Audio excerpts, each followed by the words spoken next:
শিরোনাম: একটি খেজুরের বরকত। ইসলামিক শিক্ষণীয় গল্প। মদিনার উপকণ্ঠে এক দরিদ্র কৃষক থাকতেন, নাম হাফিজ। আল্লাহ ভক্ত, নামাজি মানুষ। তার ছোট ছেলে শামির সবসময় বাবাকে জিজ্ঞেস করত, বাবা, আমরা এত গরিব কেন? আল্লাহ কি আমাদের ভালোবাসেন না? হাফিজ হেসে বলতেন, বেটা, রিজিকের মালিক আল্লাহ। তিনি যখন দেন, পরীক্ষা করে দেন। আমাদের কাজ ধৈর্য ধরা।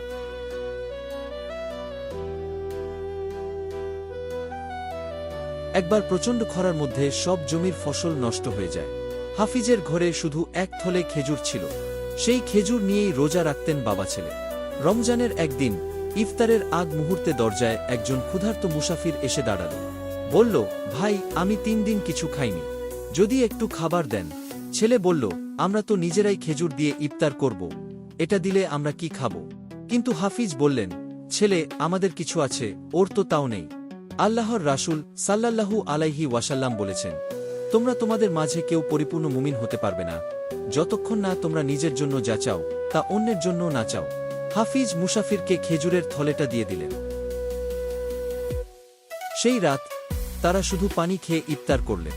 পরদিন সকালে বাইরে শব্দ, এক বড়লোক গাড়ি থেকে নামলেন এবং বললেন, আমি আমার এক আত্মীয়কে খুঁজছিলাম, বহু বছর পর জানতে পারলাম আপনি সেই হাফিজ চাচা। এই জমিটুকু আর কিছু নগদ টাকা আপনার জন্য ওয়াসিজত করে গেছেন। হাফিজ অবাক। আল্লাহ তাদের ধৈর্য আর দানের বিনিময়ে সেই মুহূর্তেই রহমত পাঠালেন। ছেলে চুপচাপ বাবার দিকে তাকিয়ে বলল, বাবা, আজ আমি বুঝলাম আল্লাহ আমাদের ভালোবাসেন, শুধু আমাদের পরীক্ষা করে দেখেন।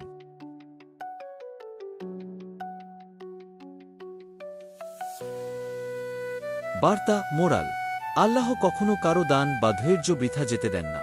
ছোট একটি দান থেকেও তিনি বড় রহমত দান করেন। সূরা আল বাকারা, আয়াত 261।